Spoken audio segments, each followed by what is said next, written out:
ओम शांति। 22 सितंबर 2025। बाबा के महावाक्य।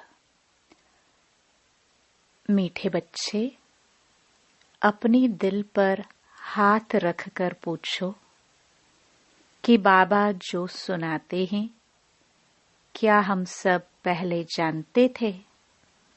जो सुना है उसे अर्थ सहित समझकर खुशी में रहो। प्रश्न: तुम्हारे इस ब्राह्मण धर्म में सबसे अधिक ताकत है कौन सी और कैसे? उत्तर: तुम्हारा यह ब्राह्मण धर्म ऐसा है जो सारे विश्व की सद्गति श्रीमत पर कर देते हैं। ब्राह्मण ही सारे विश्व को शांत बना देते हैं। तुम ब्राह्मण कुलभूषण देवताओं से भी ऊंच हो। तुम्हें बाप द्वारा यह ताकत मिलती है। तुम ब्राह्मण बाप के मददगार बनते हो। तुम्हें ही सबसे बड़ी प्राइज मिलती है। तुम ब्रह्मांड के भी मालिक और विश्व के भी मालिक बनते हो। ओम शांति। मीठे मीठे रूहानी सिखिलदे बच्चों प्रति रूहानी बाप बैठ समझाते हैं। रूहानी बच्चे जानते हैं, रूहानी बाप एक ही बार हर 5000 वर्ष के बाद आते हैं जरूर। कल्प नाम रख दिया है जो कहना पड़ता है। इस ड्रामा की अथवा सृष्टि की आयु 5000 वर्ष है। यह बातें एक ही बाप बैठ समझाते हैं। यह कभी भी कोई मनुष्य के मुख से नहीं सुन सकते हैं। तुम रूहानी बच्चे बैठे हो। तुम जानते हो बरोबर हम सभी आत्माओं का बाप वह एक है। बाप ही बच्चों को बैठ अपना परिचय देते हैं जो कोई भी मनुष्य मात्र नहीं जानते।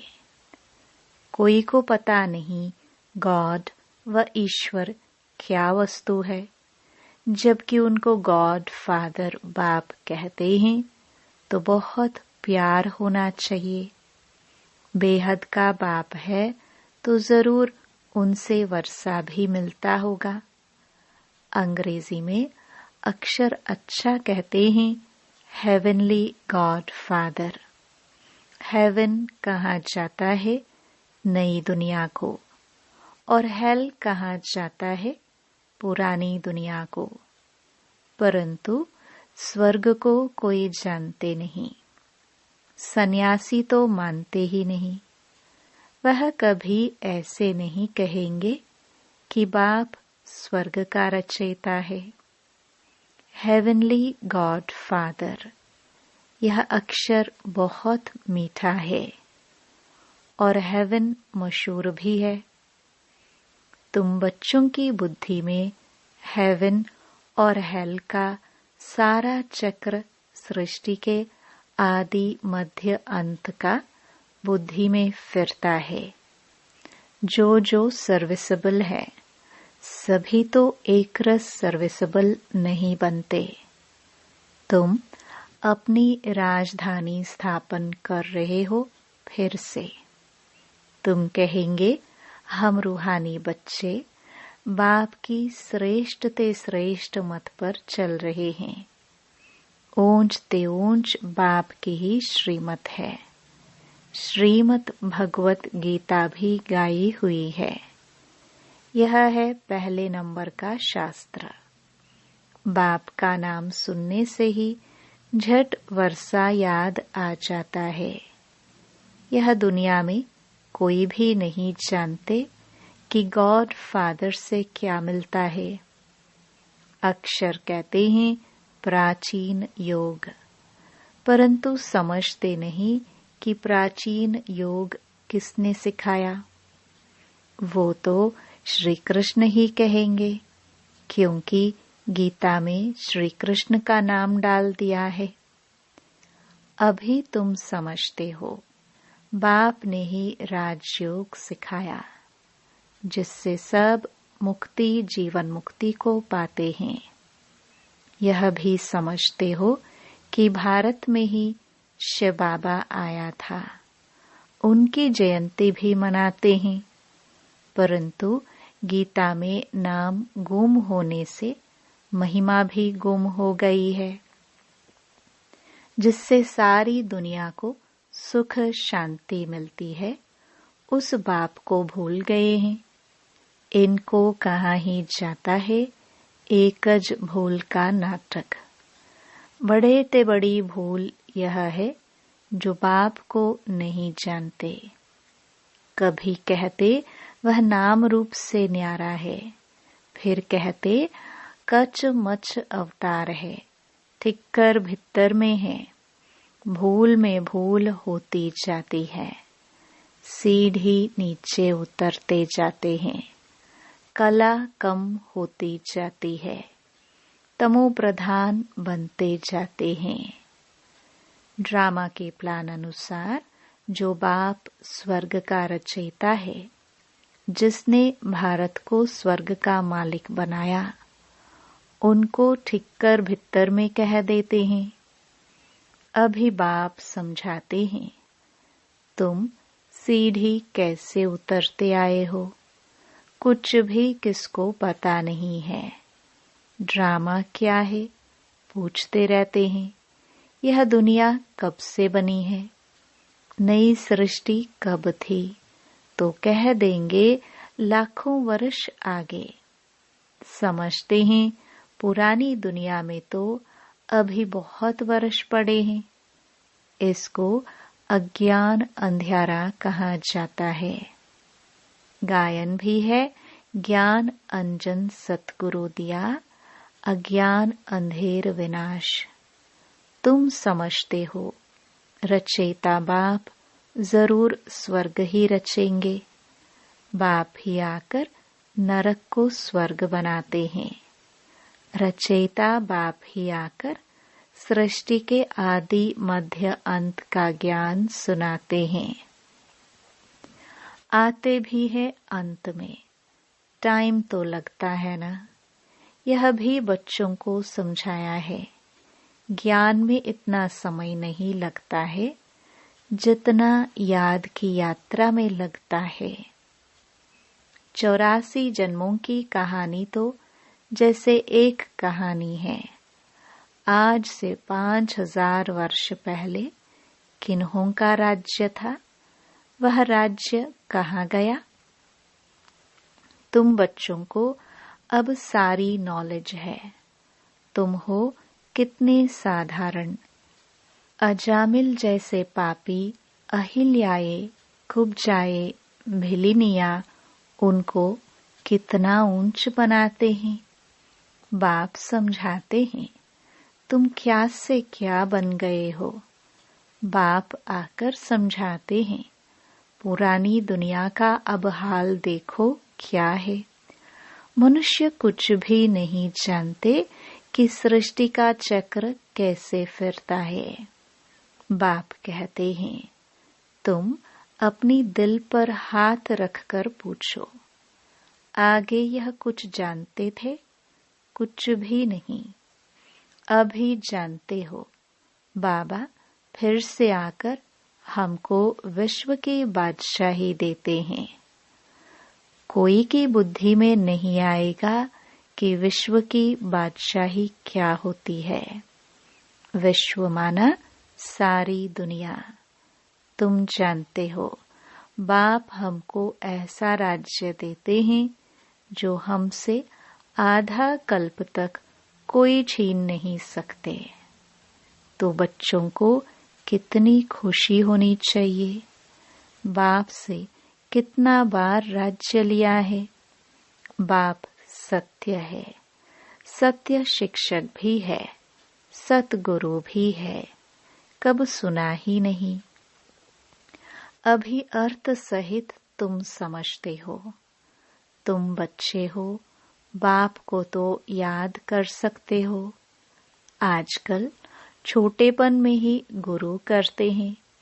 गुरु का चित्र बनाए भी गले में डालते हैं, वह घर में रखते हैं। यहाँ तो वंडर है। बाप, शिक्षक, सतगुरु सब एक ही है। बाप कहते हैं, मैं साथ में ले चलूंगा। तुमसे पूछेंगे, क्या पढ़ते हो? बोलो, हम नई दुनिया में राजाई प्राप्त करने लिए राजयोग पढ़ते हैं। यह है ही राजयोग। जैसे बैरिस्टरी योग होता है, तो जरूर बुद्धि का योग बैरिस्टर तरफ जाएगा। टीचर को जरूर याद तो करेंगे ना। तुम कहेंगे, हम स्वर्ग की राजाई प्राप्त करने के लिए ही पढ़ते हैं। कौन पढ़ाते हैं? शिव बाबा, भगवान। उनका नाम तो एक ही है जो चला आया है। रथ का नाम तो है नहीं। मेरा नाम है ही शिव। बाप शिव और रथ ब्रह्मा कहेंगे। अभी तुम जानते हो यह कितना वंडरफुल है। शरीर तो एक ही है। इनको भाग्यशाली रथ क्यों कहते हैं? क्योंकि शिव बाबा की प्रवेशता है तो जरूर दो आत्माएं ठहरी। यह भी तुम जानते हो, और किसको तो यह ख्याल में भी नहीं आता। अब दिखाते हैं, भागीरथ ने गंगा लाई, क्या पानी लाया? अभी तुम प्रैक्टिकल देखते हो। क्या लाया है? किसने लाया है? किसने प्रवेश किया है? बाप ने किया ना। मनुष्य में पानी थोड़े प्रवेश करेगा। जटाओं से पानी थोड़े आएगा। इन बातों पर मनुष्य कभी ख्याल भी नहीं करते हैं। कहाँ ही जाता है रिलीजन इज माइट। रिलीजन में ताकत है। बताओ, सबसे जास्ती किस रिलीजन में ताकत है? ब्राह्मण रिलीजन में। हाँ, यह ठीक है।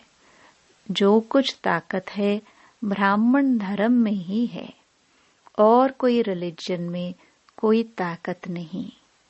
तुम अभी ब्राह्मण हो।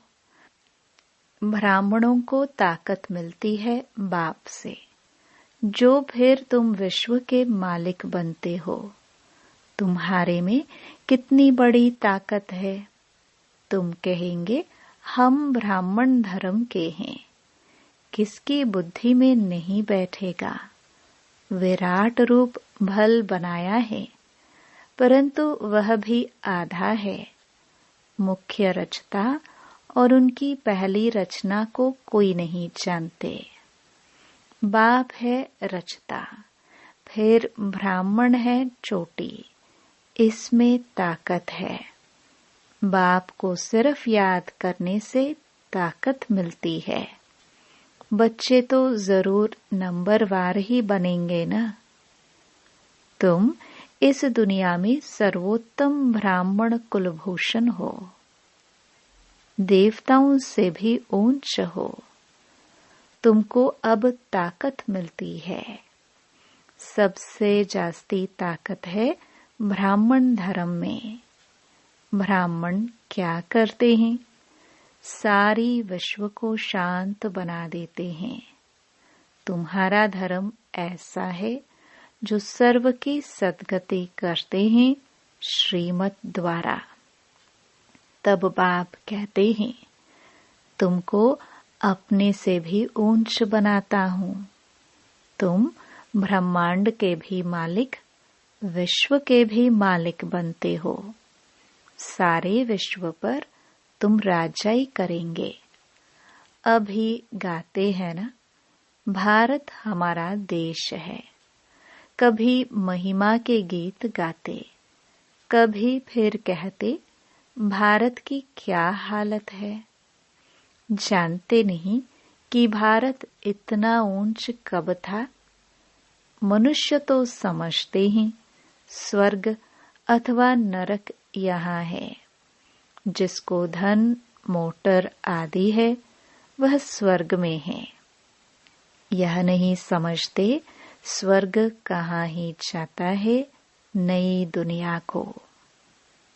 यहाँ सब कुछ सीखना है।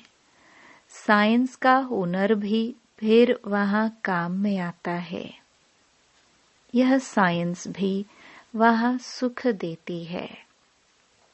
यहाँ तो इन सब से है अल्पकाल का सुख। वहाँ तुम बच्चों के लिए यह स्थायी सुख हो जाएगा। यहाँ सब सीखना है जो फिर संस्कार ले जाएंगे। कोई नई आत्माएं नहीं आएंगी जो सीखेंगी। यहाँ के बच्चे ही साइंस सीखकर वहाँ चलते हैं। बहुत होशियार हो जाएंगे। सब संस्कार ले जाएंगे। फिर वहाँ काम में आएंगे। अभी है अल्पकाल का सुख। फिर यह बॉम्ब्स आदि ही सबको खलास कर देंगे। मौत के बगैर शांति का राज्य कैसे हो। यहाँ तो अशांति का राज्य है। यह भी तुम्हारे में नंबरवार है जो समझते हैं। हम पहले पहले अपने घर जाएंगे, फिर सुखधाम में आएंगे। सुख में बाप तो आते ही नहीं। बाप कहते हैं मुझे भी वानप्रस्थ रथ चाहिए न। भक्ति मार्ग में भी सबकी कामनाएं पूरी करता आया हूँ। संदेशियों को भी दिखाया है कैसे भक्त लोग तपस्या पूजा आदि करते हैं। देवियों को सजाए पूजा आदि कर फिर समुद्र में डुबो देते हैं। कितना खर्च होता है।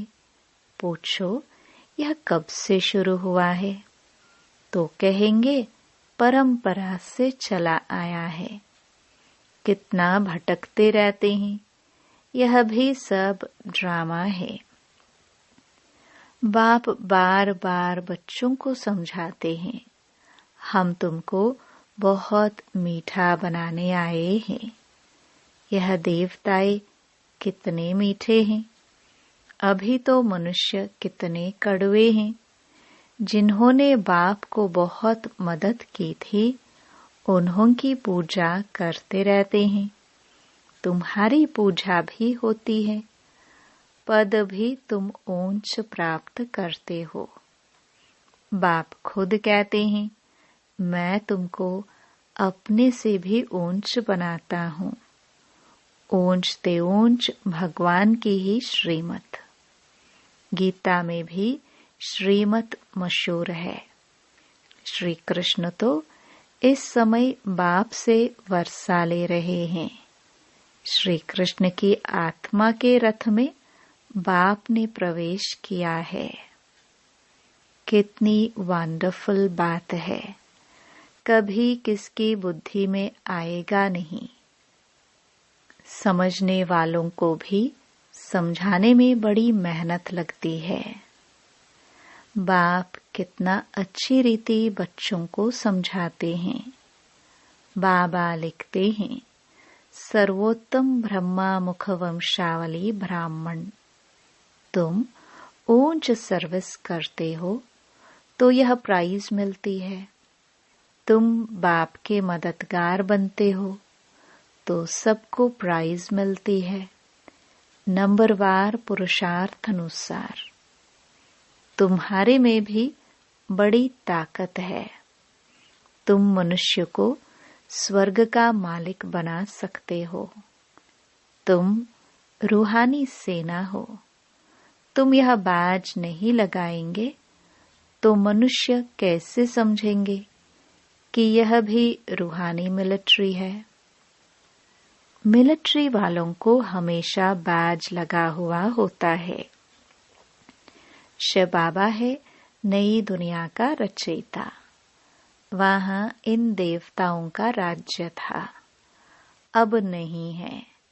फिर बाप कहते हैं मन मना भव, देह सहित सब संबंध छोड़ मामेकम याद करो तो श्री कृष्ण की डायनास्टी में आ जाएंगे। इसमें लज्जा की तो बात ही नहीं। बाप की याद रहेगी। बाप इनके लिए भी बताते हैं। यह नारायण की पूजा करते थे। नारायण की मूर्ति साथ में रहती थी। चलते फिरते उनको देखते थे। अभी तुम बच्चों को ज्ञान है, बैज तो जरूर लगा रहना चाहिए। तुम हो नर से नारायण बनाने वाले। राजयोग भी तुम ही सिखलाते हो। नर से नारायण बनाने की सर्विस करते हो। अपने को देखना है, हमारे में कोई अवगुण तो नहीं है। तुम बच्चे बाप दादा के पास आते हो।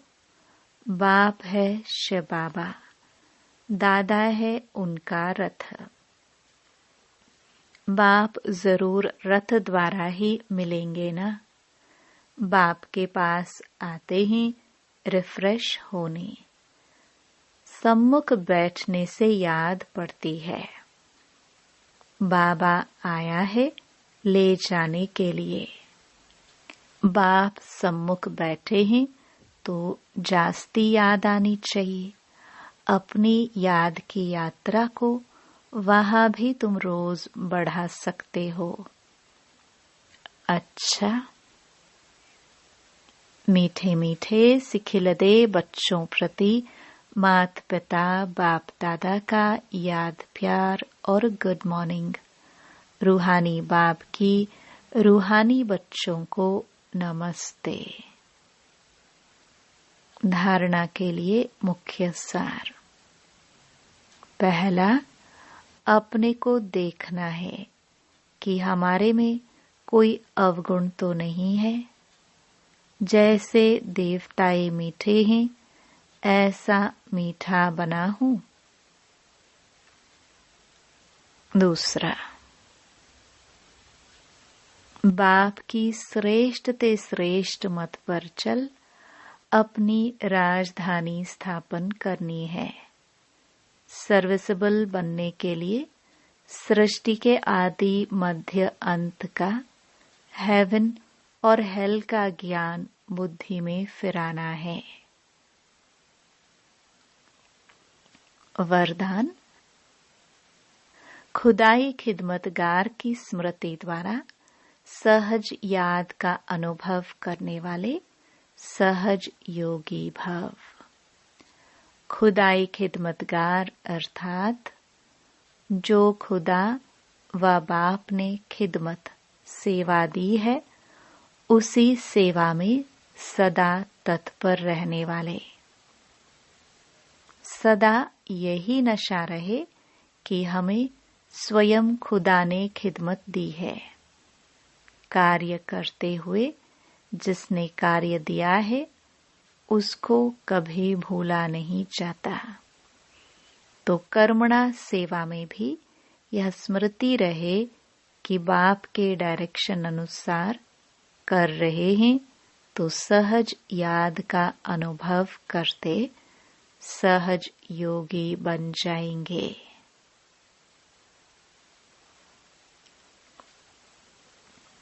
स्लोगन, सदा गॉडली स्टूडेंट लाइफ की स्मृति रहे तो माया समीप नहीं आ सकती। अव्यक्त इशारे। अब लगन की अग्नि को प्रज्वलित कर योग को ज्वाला रूप बनाओ। जितना स्थापना के निमित्त बने हुए ज्वाला रूप होंगे, उतना ही विनाश ज्वाला प्रत्यक्ष होगी। संगठन रूप में ज्वाला रूप की याद विश्व के विनाश का कार्य संपन्न करेगी। इसके लिए हर सेवा केंद्र पर विशेष योग के प्रोग्राम चलते रहे तो विनाश ज्वाला को पंखा लगेगा। योग अग्नि से विनाश की अग्नि जलेगी, ज्वाला से ज्वाला प्रज्वलित होगी। ओम शांति।